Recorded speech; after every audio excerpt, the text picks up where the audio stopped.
So then, another episode of my what seems to be really enjoyable van chat. So many people have said really like it. It's just a little chilled chat in the van. So I'm just on my way to pick up a Christmas tree. It is 1:30 and I said to my missus, right, I usually go the weekend, but we had a manic weekend doing stuff and I didn't get a chance to go and get it. So I said, if I get a chance during the day, I'll swing into where I get my Christmas tree. I always have a real one. Got to have a real Christmas tree just for the smell.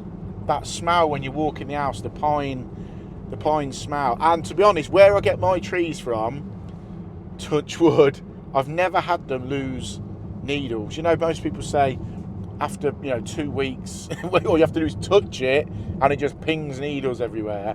The place where I get my trees from seems to be really good, and I've got one of those big green bases that you put it in, tighten it in, fill it with water, and I think it keeps the tree a little bit supple. So yeah, I'm just on my way over there now to grab a tree, and then we can spend the evening decorating it. And I'm sure the cat will oh, the camera's just moving a little bit. I'm sure the cat will attack it later on anyway. Right, what have we got to say? I've got a little list here, a little pointers I make. What I've started doing is, as I'm going along during the week, drop little comments into a little list here just to have a chat. Now, I've had a new customer ring me up about an underfloor heating pump. Or, sorry, let me get it right. I've had a customer ring up about an underfloor heating issue, but they said they were having problems with the boiler as well. So, obviously, I don't do boiler servicing or boiler, fixing or anything like that. So I said to him, go and get the boiler serviced, get the boiler running perfect. If it might have a knock-on effect with the underfloor heating. If it works, fine. If it doesn't, let me know. So they got back to me. Again, it's a customer I don't know. I don't know where they've got my number from, but they have. They've got back to me and said, right, we've had the boiler sorted, serviced, etc. And there's still a problem with the underfloor heating. It doesn't seem to circulate. The light on the pump is really dim, and the underfloor heating's not working. So I said to him, it sounds like the pump's gone. I said, can you send me a picture of the pump? Now, I always ask customers, if I can, to get a picture of whatever problem, be it a toilet, a bathroom, if they've got an issue with the shower, whatever, if there's something going on on the pressurised cylinder, whatever, send me a picture. It just gives me a bit of a gauge, and it tells me if I need to pick anything up for the job. So they sent this picture over to me, and I looked at it, and then I had a bit of a closer look, and the pump valves, instead of being 1.5 inches like usual pump valves are, or pump connections, this one's inch. Trying to find that pump in an inch fitting or inch connection on that pump is like gold dust. So it's a Upto underfloor heating system. Tom at Plum Base Plum Centre, I've used Plum Centre for years. Tom at Plum Base spoke to Upto, and they said, spoke to Grundfos first of all, because it's a Grundfos pump. They said the pump is just a specific underfloor heating pump. So then we traced it back to Upto. But it seems like they don't do that pump anymore. Then the customers text me. Now this is the little bit that's and I said to them, I'm struggling to find the pump, leave it with me. Then they text me, do you charge for this? Straight away, that has made me go, what? Of course I charge for it. And they've gone, can you let us know how much the cost of the pump is first? And do you charge for the, what was it how did they word it? Do you charge for coming out? Which made me go, hang on. So I messaged you back and said, yeah, of course I charge to do my job, yeah. So that's sort of a bit of a, now it's in the back of my mind going, the pump's a pain to find, the customer's a little bit sketchy, maybe they're just asking the question, but I've been in it that long where if they're asking questions like that, it doesn't bode well for them. Let me know what you think to that, because I get customer, usually it's how much do you charge, not do you charge. So it sort of threw me a little bit and has put me on the back foot with that job a little bit. Plus, we've got, what are we? Wednesday today, so we've got 2 weeks. 2 weeks today is Christmas Day. So getting everything done is, yeah, I've got a massive list of stuff to get on with, including getting the Christmas tree. including getting the Christmas tree. Now, also, a few of you will know, and I'm sure quite a lot of you know, I help host the Trade Legends podcast. Now, we recorded an episode last week, and I wanted to get 3 tradespeople in to talk about how hectic this time of the year is. I got, if you know them, if you use Instagram and whatnot, you'd know them. Got Pointy Plumber, Joe Screed Pappy, does floor screeding, and Dave Bishop, my carpenter, I'll do some bits for.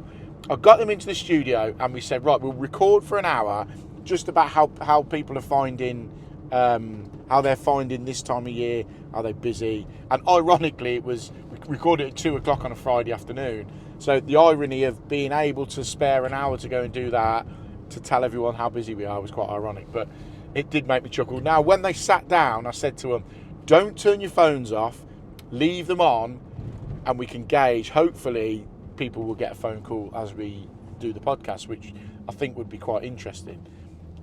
Little did I know how much our phones are going to ring. Honestly, when it comes out, I think it's next Sunday it's coming out. Tune in and watch that podcast. I'll put all the links in my description below, but it's the Trade Legends podcast. If you don't follow us, jump onto Trade Legends on YouTube and give us a follow. But this one about silly season is a brilliant hour-long podcast, and it's saying how people are ringing on, a couple of days before Christmas asking for so much stuff to be done. And I also tell the story about how I got a phone call at 8:45 Christmas morning. So if you're interested to hear about that, tune into the podcast and listen to that, because it's a story and a call out that I never ever thought anyone would get. Christmas morning, I'm sure there are people that do it, but I personally wouldn't go out Christmas morning. Not for all the money. Well, there is always a figure, isn't there? Just let me know, actually. Let me know how much you would charge, whatever profession, can't even speak, whatever profession or whatever trade you're in. Or if you're not in a trade, let me know how much you would expect to pay for a call out on Christmas morning. So, tradesperson, let me know how much you would charge for a call out, and be the homeowner, if you're not a tradesperson, let me know how much you would expect to pay for a call out at Christmas morning, because it's quite interesting. The story's really good, actually. If you don't watch, I'll maybe tell it in the new year on one of the van chats. And also, this time of year, it's not been massively cold yet. It's not been really, really freezing yet. But I went out to my van this time last year, not had an issue with the van at all. Went out randomly, the van wouldn't start. Ended up I needed a new battery on the van, but there was no prior warning. There was no struggling to start over a period of time. So this is the sort of time of year where you need to be checking your van and making sure that your battery's good. Stick a voltage meter on there. I think it should be 12.6 volts. Is it running? I think it's 12.6 volts running, or 13.2 volts across the terminals, and your battery's all right. If it's not, then just keep an eye on it. But also things like screen wash. My van, ironically, don't tell me when my screen wash is running low. So I'll go to use it, especially this time of year. I'll go to use it and nothing will come out. But things like tyres, make sure your tyres are all right and that. But yeah, I only said that because I was just in a van broken down on the side of the road and they had the AA out to it. But this time of year puts a massive drain on the van. And at the end of the day, our vans are, I've always said it, our vans are our most important tool. If you haven't got your van running right, or your van lets you down, you can't go and do the job, and then you're spending a few days, you can't get it in the next day into a garage. Like we always say in the trade, if you can get a tradesperson the next day, they're probably not that good. The same with a mechanic. If you can walk into a mechanic's garage and get them to fix your car there and then, or the following day, there's a reason why they've not got a lot of work.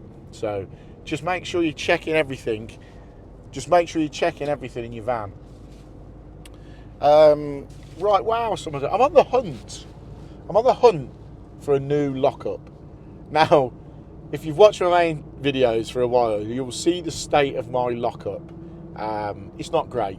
I need to get another one. I'm on the list to get another garage somewhere. Near me, there's a lot of council garages, and they're quite handy to have to just put stuff in.